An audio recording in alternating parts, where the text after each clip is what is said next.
وہ الگ ٹائپ کی یعنی آنکھوں کی ٹھنڈک بنتے ہیں. چھوٹا بچہ جو انٹرٹینمنٹ دیتا ہے نا وہ بڑا نہیں دے سکتا. اس کا مسکرانا, اس کی حرکتیں, اس کا اچھلنا کودنا, یقین نہ آئے آپ انٹرنیٹ پہ سرچ کریں بچوں کی حرکتیں, بچوں کی کہکہے, بچوں کی مسکراہٹ, آپ کا دل باغ باغ ہو جائے گا. جبکہ وہ بچے اجنبی بچے ہوں گے جو انٹرنیٹ پہ یوٹیوب پہ آپ کو نظر آ رہے ہیں. آپ سوچیں جب آپ کے اپنے ہوں گے تو کتنا اچھا لگے گا. تو ہو کیا رہا ہے کہ بچے پیدا نہیں ہوتے ہیں تو ایک آدھ ہوتا ہے, وہ بڑا ہو جاتا ہے, پھر گھر میں سب بور ہو رہے ہیں. تو بچے کی گھر میں موجودگی یہ بہت ضروری ہے, پیرنٹس کے لیے بہت ضروری ہے. یہ والدین کے لیے, ماں کے لیے, باپ کے لیے, دونوں کی صحت کے لیے بچے کا ہونا ضروری ہے. لوگ اکثر کہتے ہیں والدین بچوں کو پالتے ہیں. میں کہتا ہوں بچے جتنا والدین کو پالتے ہیں نا, والدین اتنا بچوں کو نہیں پالتے.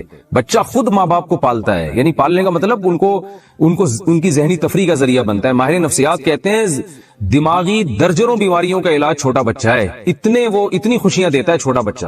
اور ہمارے ہاں آپ دیکھو کہ خام ایک غیر مسلموں سے آئی ایک چیز, جو نیچر سے ہٹ کر زندگی گزار رہے ہیں وہ ہمیں بھی نیچر سے ہٹا رہے ہیں. تو گھروں میں رونقیں ختم ہو گئی, ہزار گز کے بنگلے ہیں, اور دیواروں کو دیکھ کے جناب وہ میاں بیوی جو ہے نا دیوانے دیکھ کے خوش ہو رہے ہوتے ہیں. میں کہتا ہوں وہ چھوٹا گھر جو بچوں سے بھرا ہوا ہو اس میں زیادہ خوشیاں ہیں ان ہزار گز کے بنگلوں سے جس میں 2-3 افراد رہتے ہوں. میرے تو ٹریولنگ بہت ہوتی ہے, میں ہر گھر میں جاتا ہوں, یعنی ہر طرح کے لوگوں میں ملتا ہوں, ہر طرح کے گھروں میں جانا ہوتا ہے. میں دیکھتا ہوں کہ جو غریب لوگ ہیں جن کی اولادیں ہیں اور وہ زیادہ خوش ہوتے ہیں ذہنی طور پر. اللہ یہ کہ خدا نخواستہ اولادوں میں کوئی قاتلانہ لڑائیاں ہو رہی ہوں وہ تو ایک الگ بات ہے, لیکن نارمل جو حالات ہیں اس کے حساب سے بات کر رہا ہوں, وہ زیادہ خوش ہوتے ہیں. اور میں ایسے گھروں میں بھی گیا ہوں ہزار گز کے لگژری, اور وہاں جا کے دیواریں کاٹنا شروع کرتی ہیں, کھاتی ہیں دیواریں کہ کیا ہے یہ, کس کے لیے بنایا آپ نے, آپ کے تو اولاد ہی نہیں ہے. ایک آدھ بچہ ہے, اس کو اولاد تو نہیں کہتے, تو کیا ہو گیا, عقل کو ماتم کرنے کا دل کرتا ہے. جو خوشیوں کی زندگی تھی وہ گورے نے آپ سے چھین لی ہے, وہ مصنوعی خوشیاں آپ کو دے رہا ہے. دیکھو نیچر کا کوئی متبادل نہیں ہوتا. آج بھی لوگ چشموں کا پانی اور گرینری اور درخت اور اس ٹائپ کی چیزوں میں لوگ زیادہ سکون محسوس کرتے ہیں. اگر بنگلے بناتے بھی ہیں تو اس میں کوشش کرتے ہیں پھول لگانے کی, گارڈن بنانے کی, اس لیے کہ جو اطمینان جو نیچر میں جو انسان کو روحانی سکون ملتا ہے وہ نیچر سے ہٹ کے نہیں ملتا. تو آپ پالیں, کتے پالنا تو جائز نہیں ہے ضرورت کے بغیر, آپ باقی جانور پالیں, لیکن پہلے آپ اپنے بچوں کو پالیں. بچوں کو آپ پالیں گے تو انشاءاللہ پھر یہ ضرورت نہیں رہے گی آپ کو ان چیزوں کی. پھر بھی اگر پالنا ہے تو میں کہتا ہوں پھر بکریاں پالیں, گائے پالیں, بھینس پالیں, اس کا فائدہ بھی تو حلال جانور پالیں نا. بلی کا کیا فائدہ ہوگا آپ کو, بلی تھوڑا سا انسیت کرے گی آپ سے, ٹھیک ہے جائز ہے بلی پالنا بھی, تھوڑی سی مانوس ہو جائے گی, لیکن اس کا قوم کو بھی کوئی فائدہ نہیں ہے, آپ کو بھی کوئی فائدہ نہیں, اس کے بالوں میں بیماریاں بھی ہوتی ہیں, تو قوم کو بھی فائدہ نہیں. قوم کو بھی فائدہ ہے حلال جانور پالنے میں, بکریاں, بھیڑ, گائے, بھینسیں یہ پالیں گے, دودھ فائدہ ہوگا, آرگینک دودھ ملے گا آپ کو, آرگینک گوشت ملے گا آپ کو, دیسی مرغیاں پالیں گے, آرگینک انڈا ملے گا آپ کو. انڈے مارکیٹ سے شارٹ ہوتے جا رہے ہیں آرگینک انڈے, اور جو آرگینک کے نام پہ مارکیٹ میں بک رہے ہیں ان کا بھی کوئی بھروسہ نہیں ہوتا کہ دیسی ہیں بھی کہ نہیں ہے. تو پتہ نہیں کیا ہو گیا لوگوں کو, ہم سمجھ میں نہیں آ رہا. پولیس کے ذریعے بھی کوشش کر لی ہے سمجھانے کی, پولیس والوں کی سمجھ میں نہیں آ رہا, تو کیسے آپ کی سمجھ میں آئے گا. تو جانور پالیں مگر وہ جانور جو فائدے مند ہیں. پیغمبروں نے بکریاں چرائی ہیں تو ہم بھی گوروں کو دیکھ کے کتے پال لیں. کتا ضرورت کی چیز ہے. اگر آپ کو گھر میں حفاظت کے لیے کتا رکھنا ہے تو آپ 10 دفعہ رکھیں, جب حفاظت نہیں ہے. کیا بلی کا جھوٹا کھا پی سکتے ہیں؟ بلی پالنا کیسا ہے؟ کیا بلی کا جھوٹا حلال ہے؟ اگر بلی نے گوشت یا دودھ میں منہ مار دیا تو اس کے استعمال کا کیا حکم ہے؟ موسیٰ جان ریاض سے حدیث میں آتا ہے نبی صلی اللہ علیہ وسلم نے بلی کا جھوٹے کو پاک قرار دیا ہے, اور اس کی وجہ یہ بیان کی فَإِنَّهَا مِنَ الطَّوَّافِينَ عَلَيْكُمْ, یہ تم پر بار بار چکر لگاتی ہے, یعنی گھریلو جانور ہے, اس سے بچنا بہت ممکن ہے. تو اس لیے فقہاء نے لکھا ہے کہ بلی کا جھوٹا پاک ہے, لیکن مکروہ بہرحال ہے. مکروہ اس لیے کہ درندوں کے جھوٹے ناپاک ہوتے ہیں, حرام جانوروں کا جھوٹا ناپاک ہوتا ہے, تو بلی بھی بہرحال ایک درندہ ہے. تو نبی نے جو گنجائش دی اس کی وجہ بتا دی کہ اس سے بچنا ممکن نہیں ہے, بہت مشکل ہے اس سے بچنا, بار بار گھروں میں آتی ہے, منہ لگا دیتی ہے کھانے پینے کی چیزوں کو. تو اس سے پتہ چلتا ہے کہ ضرورت کی وجہ سے اس کی اجازت دی گئی ہے. تو ضرورت کی وجہ سے جس چیز کی اجازت دی جائے تو اس میں یہی ہوتا ہے کہ احتیاط بہتر ہے. تو اگر بلی نے گوشت میں منہ مار دیا, پانی میں منہ مار دیا تو استعمال کر سکتے ہیں, لیکن اگر کوئی احتیاط پر عمل کرے تو بھی ٹھیک ہے, تو زیادہ اچھا ہے. تو اب ایسا نہ ہو جائے کہ بلیوں کو اتنا لفٹ کرائیں جیسے انگریزوں نے کتوں کو لفٹ کرایا ہوا ہے, کہ وہ اس کا جھوٹا باقاعدہ پراپر کھاتے ہیں, پیتے ہیں, اس کے زبان لگاتے ہیں, اس کی زبان, کتا ان کے منہ میں زبان لگا رہا ہوتا ہے, اوٹ پٹانگ حرکتیں کر رہے ہوتے ہیں, اللہ تعالیٰ ان کو ہدایت دے. تو کتے کا جھوٹا تو بالکل ہی ناپاک ہے. میرا مقصد بتانے کا یہ ہے کہ بلی کو پالیں آپ, لیکن اتنا لفٹ نہ کرائیں جتنا انگریزوں نے کتوں کو لفٹ کرایا ہے, کیونکہ ہے بہرحال درندہ, تھوڑا سا ریزرو رہیں اس سے, کھانے پینے کی چیزوں میں اس کو اپنے ساتھ شریک نہ کریں, فیملی ممبر نہ بنائیں آپ بلی کو. خواتین کے لیے نماز کا الگ کمرہ بنانا میں گھر میں رہتا ہوں, میرا ارادہ ہے کہ گھر میں خواتین کے لیے الگ سے نماز کے لیے کمرہ چھوڑوں گا, کیا یہ صحیح ہوگا؟ مشتاق احمد, مکہ مکرمہ سے. صحیح نہیں ہوگا بلکہ سنت ہے, یہ صرف صحیح نہیں ہے. نبی صلی اللہ علیہ وسلم نے حکم دیا ہے کہ اپنے گھروں میں بھی ایک مسجد بنایا کرو. مسجد کا مطلب ایک نماز کا, عبادت کا کمرہ الگ کر دو اس میں. کچھ دن پہلے میرا کسی جاننے والے کے ہاں جانا ہوا, بڑا گھر تھا ان کا, انہوں نے ماشاءاللہ ایک بڑا خوبصورت VIP کمرہ صرف نماز اور تلاوت کے لیے بنایا. اتنا پیارا کمرہ تھا, اس میں عود کی دھونی تھی, خوشبو تھی, اور بڑا ڈیکوریٹ کیا تھا اور بڑا اچھا لگ رہا تھا. ایسی جگہ پہ جا کے دل کر رہا تھا کہ یہاں ہم نماز پڑھیں. تو اگر اللہ نے وسعت دی ہے, بڑا گھر ہے, تو ایک کمرہ خاص نماز تلاوت کے لیے بنانا چاہیے. اور جو فقہاء نے اعتکاف کی اجازت دی ہے نا, وہ ایسے ہی کمرے میں دی ہے. لیکن آج گھروں میں ٹی وی لانچ ہوگا اور بیڈ روم ہوگا, ہر ضرورت کا کمرہ ہوگا, مہمانوں کا الگ کمرہ ہوگا, نماز روزے کا کوئی کمرہ نہیں ہوتا. تو یہ بہت غلط چیز ہے. ہاں, جس کا گھر چھوٹا ہو, کمرے ہی دو, وہ بیچارہ کیا کرے گا پھر. تو اس لیے اللہ نے اگر گنجائش دی ہے تو گھر میں نماز کے لیے, خاص طور پہ خواتین کے نماز کے لیے الگ کمرہ بنائیں. ہابی کے لیے کیٹ پالنا. میں نے سنا تھا کہ بلی پالنا سنت ہے, کیا شوق کے لیے بلی پال سکتے ہیں؟ بلی پالنا جائز عمل ہے, کیونکہ پاک جانور ہے, ناپاک نہیں ہے, اس کا تھوک بھی پاک ہے. لیکن ترغیبی عمل نہیں ہے یہ. ترغیب حلال جانوروں کی ہے, کیونکہ اس سے لوگوں کو فائدہ ہوتا ہے, خوراک سستی ہو جاتی ہے. مرغیاں پالیں گے, انڈے ملیں گے. حدیث میں آتا ہے مرغے کو برا مت کہو, کیونکہ وہ اذان کے لیے جگاتا ہے, نماز کے لیے جگاتا ہے. تو پھر انبیاء نے بکریاں چرائی ہیں, تمام پیغمبروں نے. تو اس لیے حلال جانوروں کے پالنے کو تو اپریشیٹ کیا جائے گا. حرام جانور بس آپ کا شوق ہے تو ٹھیک ہے, لیکن کوئی فضیلت نہیں ہے اس کی. کیا بلی کا جھوٹا کھا پی سکتے ہیں؟ بلی پالنا کیسا ہے؟ کیا بلی کا جھوٹا حلال ہے؟ اگر بلی نے گوشت یا دودھ میں منہ مار دیا تو اس کے استعمال کا کیا حکم ہے؟ موسیٰ جان ریاض سے.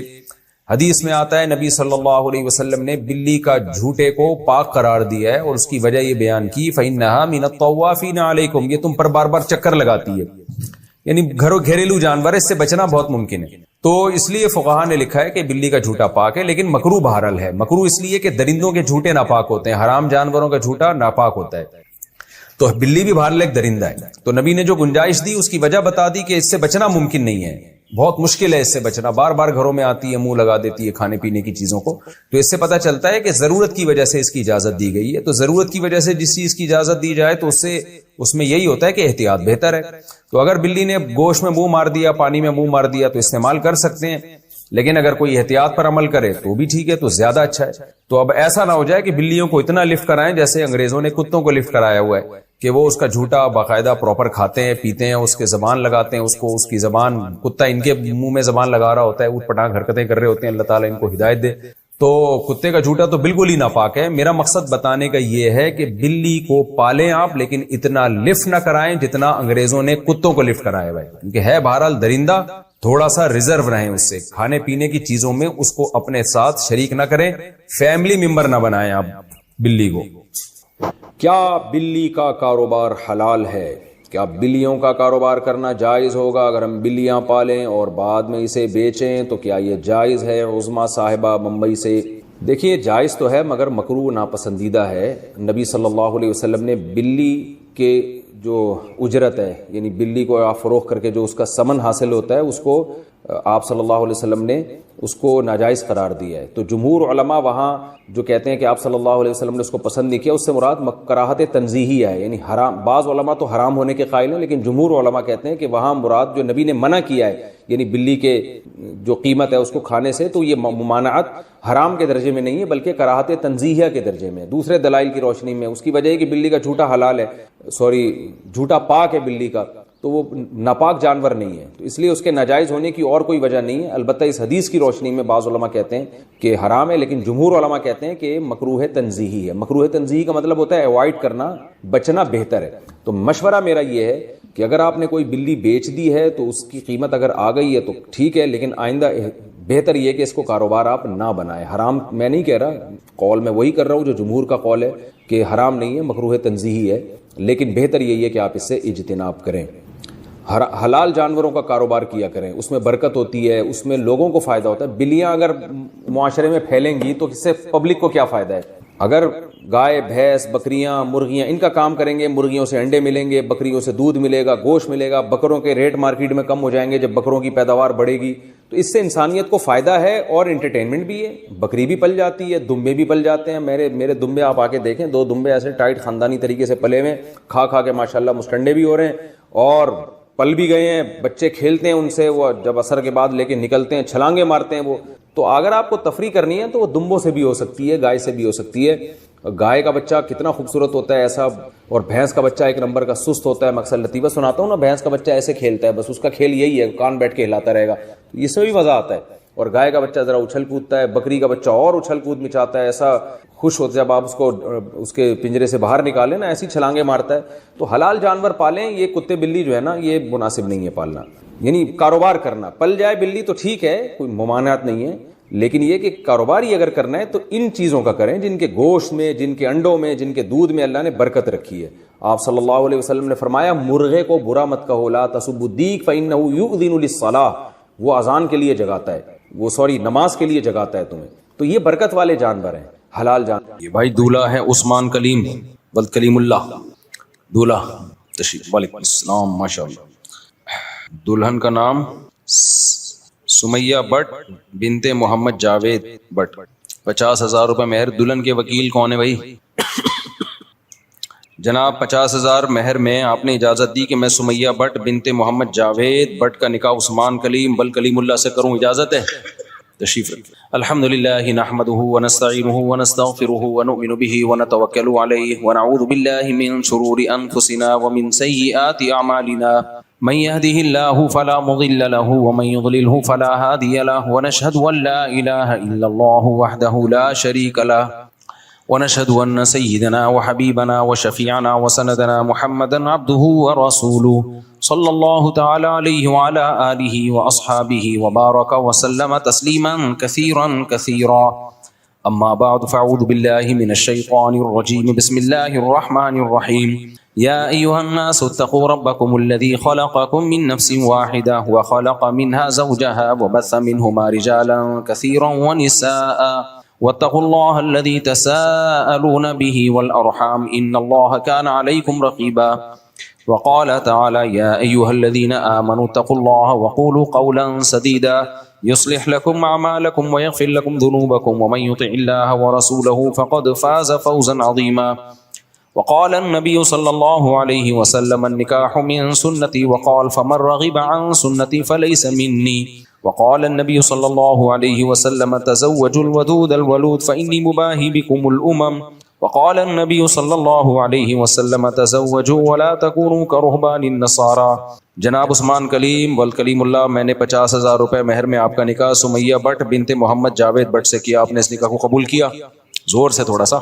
جزاک اللہ. دعا کریں جی اللہ تعالیٰ برکت دے. الحمدللہ رب العالمین والعاقبۃ للمتقین والصلاۃ والسلام علی رسول الکریم وعلی آلہ وصحبہ اجمعین. اے اللہ اس نکاح کو اپنے دربار میں قبول فرما, اس کی برکتیں زوجین کو تادم حیات نصیب فرما. آپس کے اختلاف و انتشار سے, لڑائی جھگڑوں سے, ہر قسم کے شر فساد سے اللہ ان دونوں کی ہمیشہ کے لیے حفاظت فرما. اے اللہ اس نکاح کو دونوں کے خاندانوں میں جوڑ کا ذریعہ بنا, محبت الفت کا ذریعہ بنا. جس کی جو جائز مراد ہو اس کی مراد کو پورا فرما.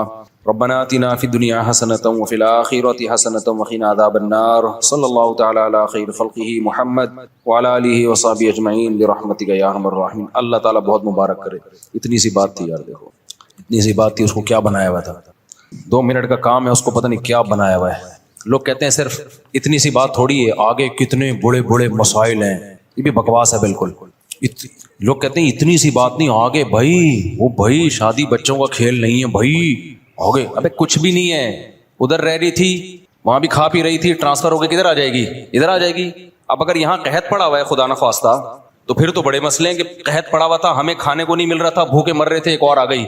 اور اگر قحط نہیں پڑا ہوا, بارشیں ہو رہی ہیں, اتنا مل رہا ہے کہ کھا رہے ہو, تو یار ادھر سے ادھر آ گئی, اور فائدہ تمہیں کتنا ہو رہا ہے. تو اس کو بنا لو, او بھائی ایسے کر کے نا فضول باتیں کر رہے ہوتے ہیں. یہ دنیا پرست لوگ جو ہے نا, جن کے پاس دین نہیں ہے, خدا کی قسم ان کو دنیا میں عذاب ملتا ہے, آخرت تو بعد میں. ان کی دنیا عذاب میں ہوتی ہے. ہر چیز کو بہت بڑا بناتے ہیں یہ. بھائی پہلے ابا کے گھر رہ رہی تھی, تمہیں پسند تھی, تبھی تو شادی قبول خوشی سے کی ہے نا. ہاں تو خوشی سے قبول کیا ہے. تو ہم یہ تھوڑی کہہ رہے ہیں کوئی بھی کسی کو بھی قبول, جو اچھی لگ رہی ہے بھائی گرل فرینڈ نہیں بناؤ, فون پہ گپ شے نہیں مارو. اچھی لگ رہی ہے پیغام میں جو قبول ہو جائے ٹھیک ہے, نہیں ہے تو کہیں اور ٹرائی مارو. قبول ہو جائے, وہاں سے رہی تھی ادھر آ جائے گی. اب اگر تمہارے گھر میں قحط پڑا ہوا ہے مر رہے ہو بھوک سے تو بھائی پھر مسئلہ ہے کہ پہلے 4 آدمی بھوکے مر رہے تھے، ایک 5ویں آ گئی. اگر ایسا نہیں ہے یار تو 2 روٹی زیادہ پک جائے گی، کیا خیال ہے؟ وہاں بھی کھا رہی ہے ادھر بھی کھا لے گی، ادھر ابا کا بھی تو خرچہ ہو ہی رہا تھا نا کچھ، تو تمہارا ہو جائے گا. لوگ کہتے ہیں یہ تھوڑی پھر بچے بھی تو ہوں گے بھائی، اس طرح نا لوگوں کا حصہ ہے. اور بھائی یہ نیچرل پروسیس ہے، یہ صرف انسانوں کے بچے نہیں ہوتے، ہر مخلوق کے ہوتے ہیں. تو ان کا لائف اسٹائل کہیں بھی چینج نہیں ہوتا ذرا سا بھی.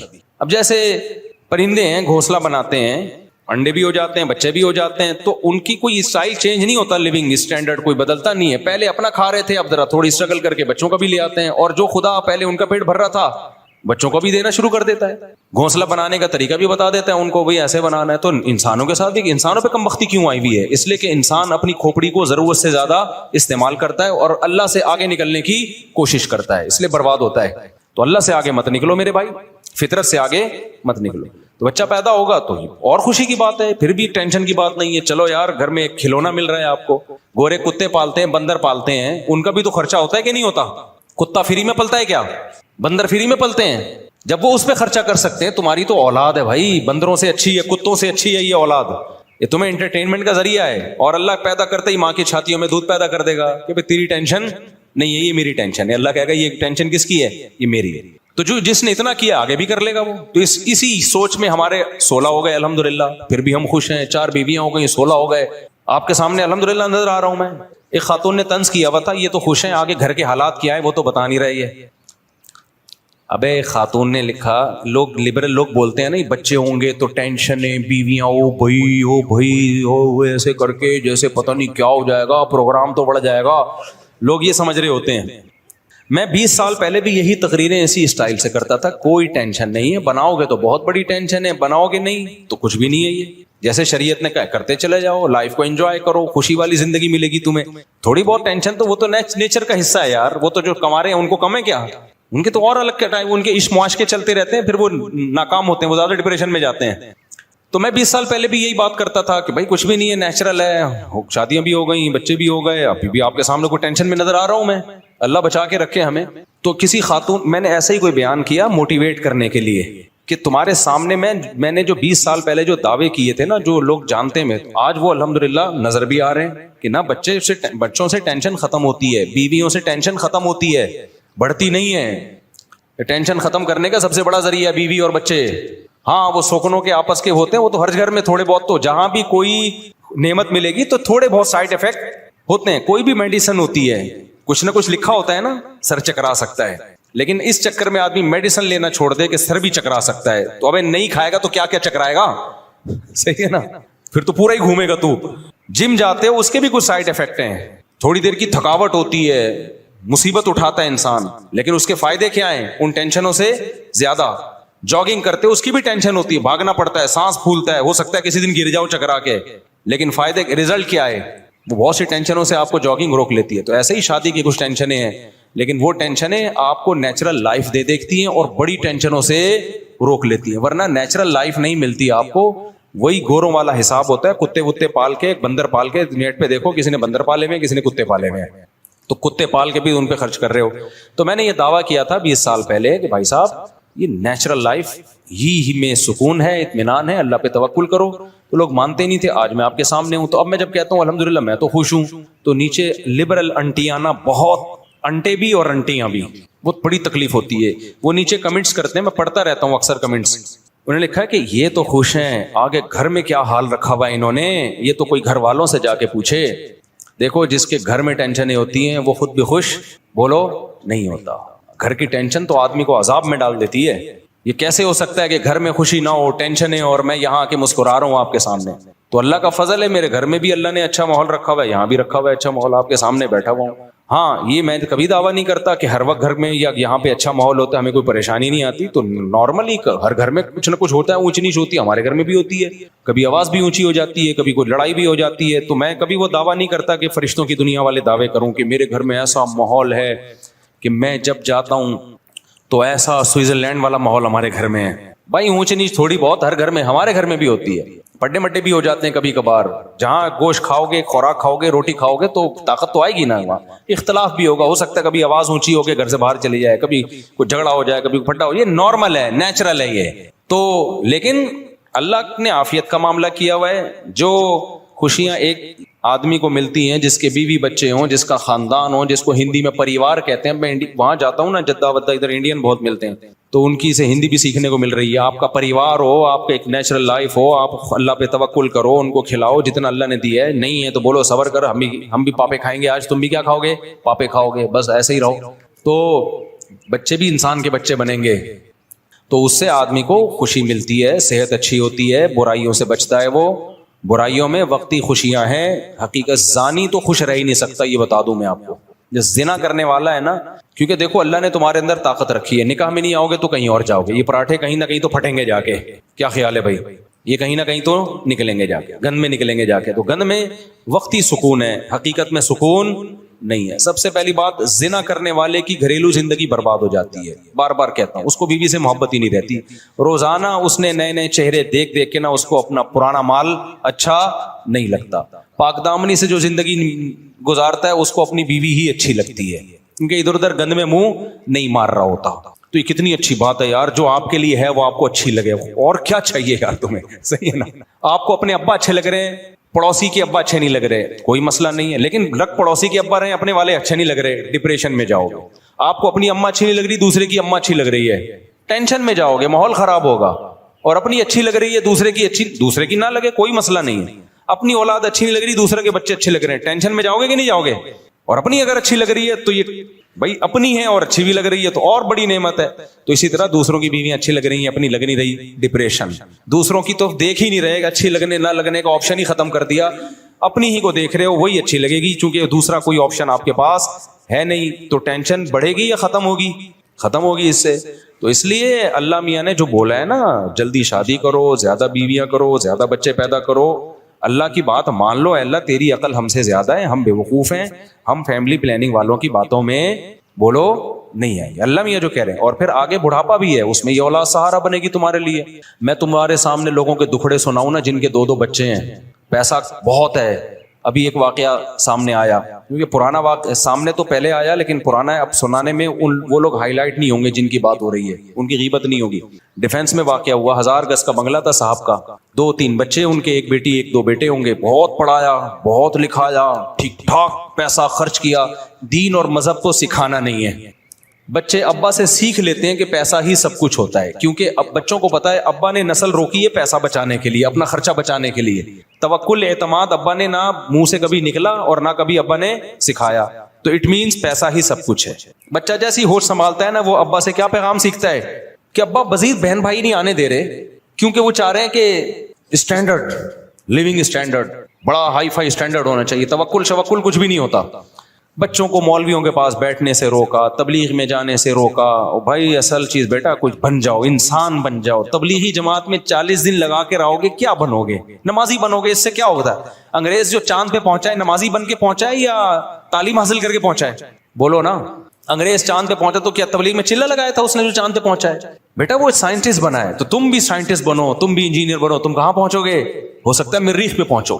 تو وہ بچے ماشاءاللہ بہت کچھ پہنچتے, مریخ پہ تو نہیں لیکن امریکہ پہنچ گئے. وہ ایک پڑھ لکھ کے امریکہ چلا گیا, ایک جاپان چلا گیا, بیٹی چلی گئی پتہ نہیں کہیں یورپ میں چلی گئی. اب وہ صاحب کیا ہوا, جب ریٹائرمنٹ کی عمر آئی ہے, 60 سال کی عمر آئی ہے, اب وہ گھر میں بند ہو کے بیٹھ گئے. اب وہ بیچارے کہیں لائف کو انجوائے نہیں کر سکتے. اب تنہائی اور دیوار, جو 1000 گز کا بنگلہ ہے نا, اس کی دیواروں نے ان کو کھانا. یہ سچا واقعہ سنا رہا ہوں میں, سچے ہی سناتا ہوں, سچے کا لفظ بتا رہا ہوں تاکہ آپ کے ذہن میں اور تاکید کے ساتھ بیٹھ جائے. ایسا نہ ہو آپ بولیں اچھا اس سے پہلے جتنے سنا ہے وہ سارے جھوٹے تھے. تو اب دیواروں نے, بنگلے کی دیواروں نے کھانا بولو شروع کر دیا. میاں بیوی اکیلے, بڈھا بڈھی بیٹھے ہوئے ہیں. کوئی پھر ہم جیسوں کو دیکھتے ہیں, ہم جیسے فنڈامنٹلسٹ بنیاد پرست غریبوں کو دیکھ رہے ہوتے ہیں, یہ مولوی اتنے بچوں کو لے کے گھوم رہے ہیں, کوئی بیٹا ہے کوئی پوتا ہے, یا مولوی ٹائپ کے لوگ, اس کی بہو ہیں, اس کے داماد ہیں, اس کے نواسے ہیں, اس کے پوتے ہیں, گھر بھرا ہوا ہے. تو وہ دیکھتے ہیں کہ یار یہ تو کیا ہو گیا, کچھ بھی نہیں ہے. تو اس نے کیا کیا, جب دیواریں نا 1000 گز کے بنگلوں میں گیا ہوں, یہ بیڈ روم, یہ بیڈ روم, یہ بیڈ روم, یہ بیڈ روم, دیواریں کھا رہی ہوتی ہیں. مجھے وحشت ہونا شروع ہو جاتی ہے, ابے اتنے بڑے بڑے گھر بندہ ہی نہیں ہے, اس سے تو ہمارا چھوٹا گھر اچھا ہے. میرا گھر بڑا نہیں, آپ جائیں نا تو میرا خیال ہے 150 گز بھی نہیں ہوگا میرا گھر جو مسجد نے مجھے دیا ہوا ہے.